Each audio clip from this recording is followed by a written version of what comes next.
StarStuff. Welcome to the Spaced Out ASMR channel. I'm Jay, and I am here to help you get to sleep by reading to you about some of the incredible things in our night sky. Now, I did disappear for about a week, and I am really sorry about that. I just had to study for midterms, but midterms are over now, and I am back among the living, and so thankful to be interacting with people again. Also, I did just get a new camera.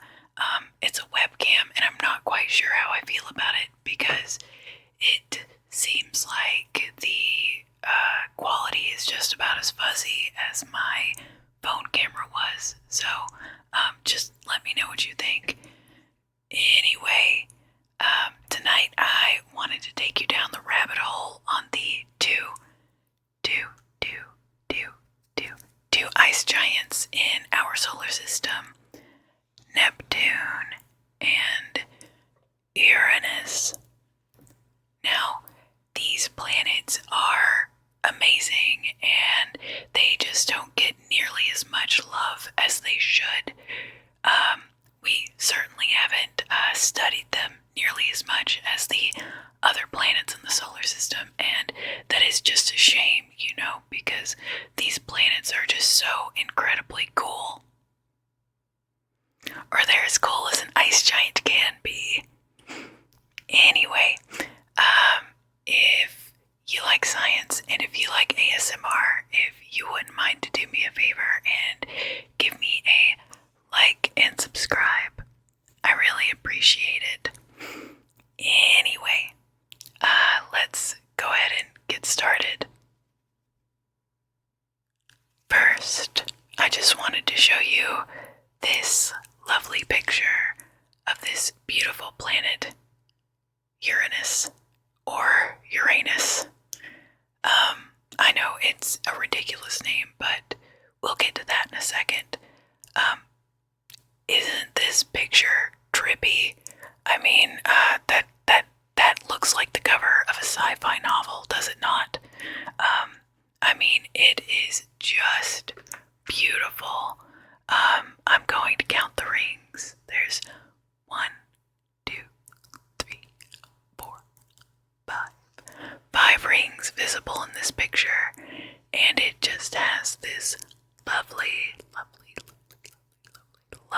teal color and these beautiful glares shining on the sides. And did you notice that it's spinning on its side? This is not an aerial view of the planet. This is a head-on shot. So the planet is spinning on its side, and that is so unique and special, just like you. Also, just speaking of Uranus, whatever you want to call it, isn't that just the worst name for such an incredible looking planet?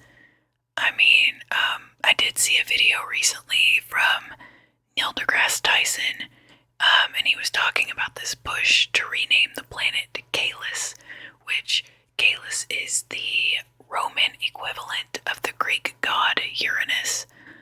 And I just want to say that I wholeheartedly support that movement. I'm sorry, but in 1981, when Uranus was discovered, they knew what they were doing.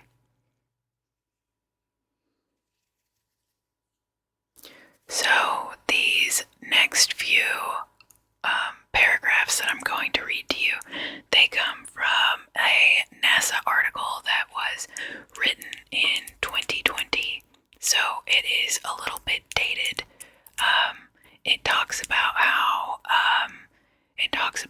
the James Webb Telescope was going to be collecting data on Neptune and Uranus. It's 2024 now, and I haven't heard anything else about it, and they haven't really followed up on it, so I don't really know the status of the plans that they have for collecting data on Uranus and Neptune with the James Webb Telescope, but I'm going to read you this article anyway because it has some very interesting information on the planets. So, unlike the other planets in our solar system, Uranus, along with its rings and moons, is tipped on its side, rotating at roughly 90-degree angle from the plane of its orbit. This makes the planet appear to roll like a ball around the sun. That weird orientation, which may be the result of a gargantuan collision with another massive protoplanet early in the formation of the solar system, gives rise to extreme seasons on Uranus. When NASA's Voyager 2 spacecraft flew by Uranus in 1986, one pole was pointing directly at the sun. No matter how much Uranus would spin, Hamill explained. Hamill is the astronomer that they are interviewing here. One half was in complete sunlight all of the time, and the other half was in total darkness. It's the craziest thing you can imagine. Disappointingly, Voyager 2 only saw a billiard ball smooth planet covered in haze with only a scant handful of clouds. But when Hubble viewed Uranus in the early 2000s, the planet had traveled a quarter of the way around its orbit. Now, the equator was pointed at the sun, and the entire planet was illuminated over the course of a Uranian day. Theory told us nothing would change, said Hamill, but the reality was that Uranus started sprouting up all kinds of bright clouds and a dark spot that was discovered by Hubble. The clouds seemed to be changing dramatically in response to the immediate change in sunlight as the planet traveled around the sun. As the planet continues its slow orbital trek, it will point its other pole at the sun in 2028. They better have the James Webb Telescope pointed at this thing in 2028. I am fully invested at this point. Webb will give insight into the powerful seasonal forces driving the formation of its clouds and weather, and how this is changing with time. It will help determine how energy flows and is transported through the Uranian atmosphere. Scientists want to watch Uranus throughout Webb's life to build a timeline of how the atmosphere responds to extreme seasons. That will help them understand why this planet's atmosphere seems to go through periods of intense activity punctuated by moments of calm. Neptune, a world of supersonic winds. Neptune is a dark, cold world, yet it is whipped by supersonic winds that can reach up to 1,500 miles per hour, more than 30 times as far from the sun as Earth. Neptune is the only planet in our solar system not visible to the naked eye. Its existence was predicted by mathematics before its discovery in 1846.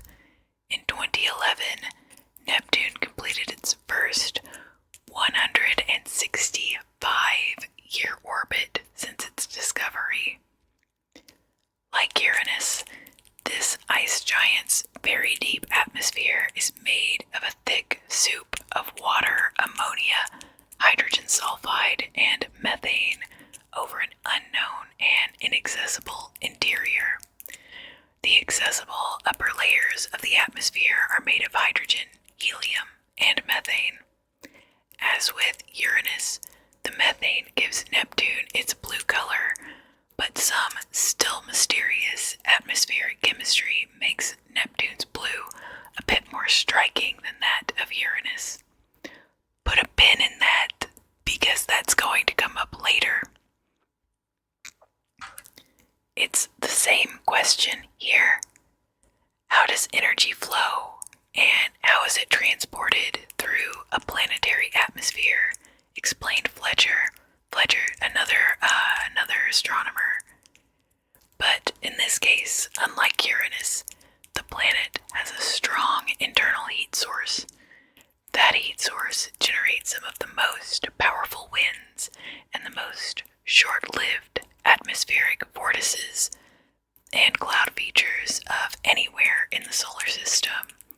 If we look at Neptune from night to night, its face is always shifting and changing as these clouds are stretched and pulled and manipulated by the underlying wind field. Following the 1989 Voyager 2 flyby of Neptune, scientists discovered a bright, hot vortex, a storm, at the planet's south pole. Because the temperature there is higher than everywhere else in the atmosphere, the region is likely associated with some unique chemistry. Webb's sensitivity will allow scientists to understand the unusual chemical environment within that polar vortex. Speaking of Neptune, I think I should probably show you a picture of Neptune as well. Okay, you have no doubt seen this picture before. It is a super famous picture of the planet Neptune. You see that dazzling deep blue color. Well, just earlier this year in January, which it's only February by the time I'm recording this video, it is only February of 2024. Well, we learned that this blue color isn't really the color of Neptune. It's actually closer to the teal color of Uranus. But according to an NPR article that I read, this picture that I'm showing you was purposefully processed as this darker color. This darker color allows you to see the swirls, the clouds all across the planet, as well as this dark blue spot in the middle. That's a storm. So I guess the scientists, when this image was processed, they purposefully made it darker just so they could see the features of the planet just a little bit better. But, you know, this image was taken in the 1970s. So I guess over time, scientists, everybody, including scientists, just forgot that Neptune was this deep blue, was not this deep blue color. I guess everybody just forgot that Neptune is closer to teal and not this deep blue color. So it wasn't really discovered that Neptune is teal until some scientists at the University of Oxford in England reprocessed the image, and they realized the color was incorrect. Let me show you really quick. Let me show you the corrected image. Okay, so this is the corrected image from the University of Oxford, and you can see over here on the top left, that's Uranus. That is the original photo and how it was processed. And top right, that is Neptune. And you can see, compared to the image right below it, you really can see the storms and the clouds quite a bit better in the darker reprocessed photo. It is just, I think it is kind of wild that scientists forgot that it wasn't that deep blue color. And I mean, everybody has seen that picture, that really deep blue picture of Neptune. I mean, I even remember being a kid and watching Blue's Clues, and they did like the solar system song, and Neptune was deep blue. I mean, I don't think anybody's questioned that since the 70s. I think it's just wild that people forgot that, and everybody has just like assumed, I guess, that Neptune was blue, bright blue, but it isn't. So I just thought that was cool. Okay, so I saved the best for last. And I just want to preface this. We don't know this for certain, but it is highly likely that on Neptune and Uranus it rains diamonds, and I think that deserves some sound effects.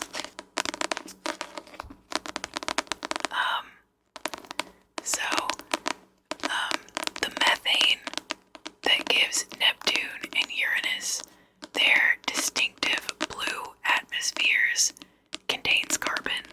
Methane contains carbon, and as you go deeper into the planet's atmospheres, the pressure increases, and pressure plus carbon makes diamonds.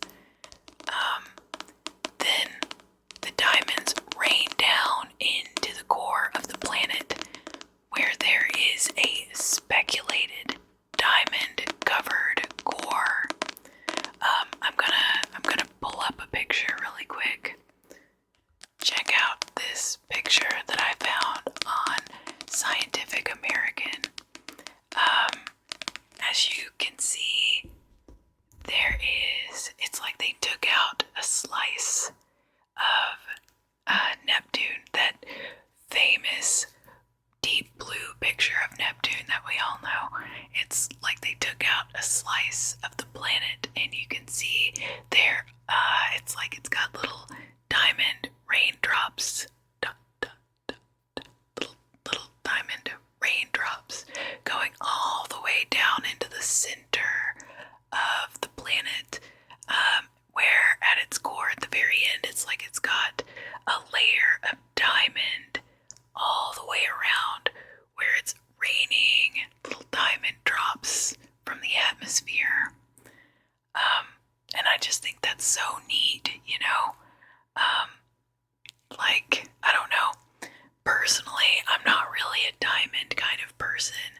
Like, they're just kind of boring, I don't know, I like this. Check out my, it's an ammonite, and I've had this for several years, this little ammonite pendant, and I think it's just really cool because this thing was alive. Like, it was alive at one point, so it has like a real story, but, it cost me like all of $5, but to be honest, I just think it's quite a bit cooler than most diamonds are. But I mean, okay, so here on Earth, if I'm paying money, if I'm paying diamond prices, I better be getting a whole baby dinosaur.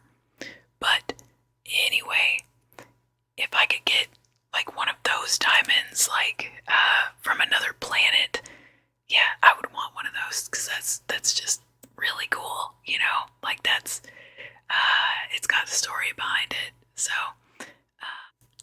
okay, StarStuff, I think that is all that I've got for you tonight on the ice giants. I hope it helped you relax, and if you're still here, then I hope it helped you get some sleep. I know that's very difficult sometimes.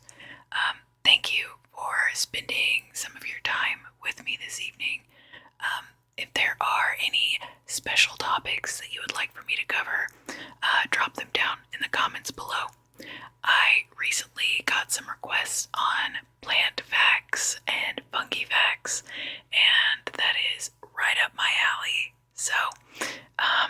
might be interesting, that might give me something to focus on during spring break.